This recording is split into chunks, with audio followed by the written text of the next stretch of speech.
To an acute angle triangle. एका acute angle ट्रायंगलला आपल्याला मेडियन्स काढायचे आहेत. सगळ्यात पहिल्यांदा आपण एक ॲक्यूट अँगल ट्रायंगल काढून घेऊया. आता मेजरमेंट नुसार फक्त काढत नाहीये मी.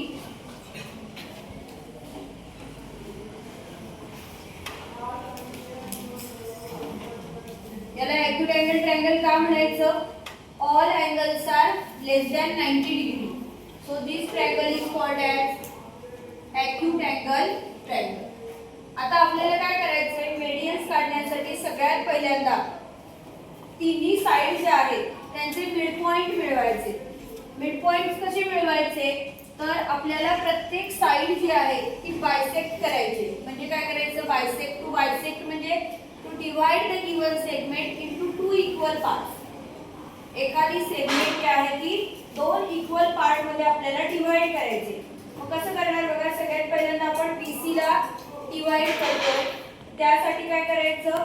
कंपास मध्ये आपण एक डिस्टन्स घ्यायचं आणि एक आर्क काढायची, इकडे एक आर्क काढायची.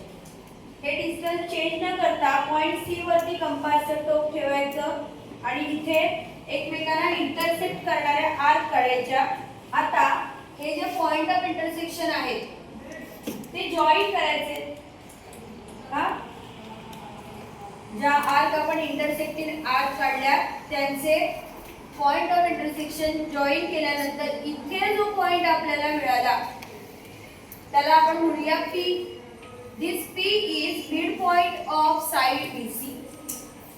सेम आपल्याला काय करायचे? उरलेल्या दोन साइड्सच्या बाबतीत करायचं आहे.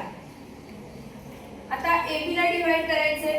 मग AB पेक्षा थोडं कमी डिस्टन्स मी घेतलं कंपास मध्ये आणि त्याच्या दोन्ही साइड्सना आपण काय केलेलं आहे? आर्क काढले. इथे एक ठेवायचा होता.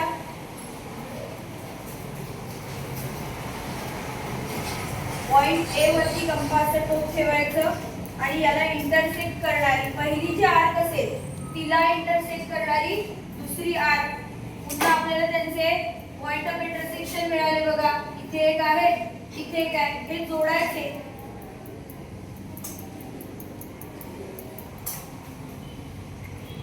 झाले, जॉईन केले. आता बघा हा जो आपण परपेंडिक्युलर बायसेक्टर काढलाय ना, म्हणजे परपेंडिक्युलर बायसेक्टर. इथे पण परपेंडिक्युलर साइड पाहिजे, इथे पण परपेंडिक्युलर साइड. बायसेक्टर म्हटलं की तो काय करणार? It bisect side AB into two equal parts. हा या पॉइंटला आपण म्हणूया पॉइंट Q. हा म्हणजे हा पण मेडियन मिळाला, हा मेडियन मिळाला. आता तिसऱ्या साइडचा मेडियन आपल्याला शोधायचा आहे. त्याच्यासाठी काय करायचं? AC चा मिड पॉइंट पाहिजे आपल्याला. मग इकडे एक आर्क काढायची, इकडे एक काढायची. A वरती कंपासचं टोक ठेवायचं आणि पुन्हा एकमेकांना इंटरसेक्ट करणाऱ्या आर्क काढायच्या. लक्ष आहे सर्वांचं? आता हे बघा, हे जे पॉइंट ऑफ इंटरसेक्शन आहे ते आपण जॉईन करतोय.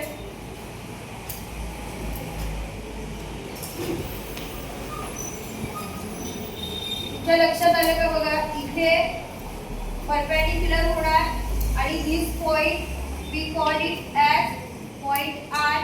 हा आणि हा काय आहे? Point R is mid point of side AR. मग मेडियन झाले का काढून? मेडियन झाले काढून? नाही. आपण फक्त काय केलंय? मिड पॉइंट शोधला. हे जे काही आता आपण कन्स्ट्रक्शन केलं, परपेंडिक्युलर बायसेक्टर काढले प्रत्येक साइडचे, त्यावरून आपल्याला प्रत्येक साइडचा मिड पॉइंट मिळाला. या साइडचा मिड पॉइंट P, याचा Q, या साइडचा मिड पॉइंट R. अजून मेडियन काढलेले नाहीत. तर मेडियन काढताना आपण काय करतो? हा पॉइंट आणि कोणता पॉइंट जॉईन केला पाहिजे सांगा? पॉइंट P आणि पॉइंट A. करेक्ट. मग ते अजून केलेलंच नाहीये आपण. बघा मग कुठे झाले अजून मेडियन काढून? मग आपण ते पॉइंट जॉईन करूया. ठीक आहे, बघा AP जॉईन केलं की तुम्हाला पहिला मेडियन मिळाला.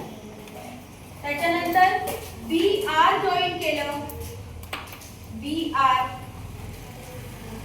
दुसरा मेडियन मिळाला.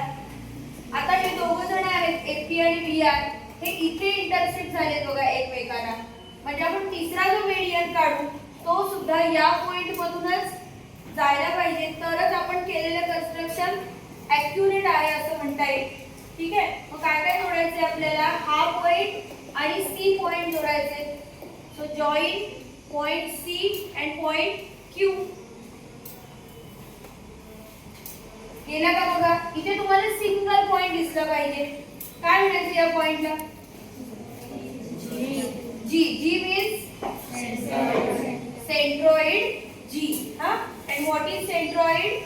Point of concurrence of meridians of triangle is called as centroid, and it is denoted as capital letter G. Centroid divides all meridians in the ratio 2:1.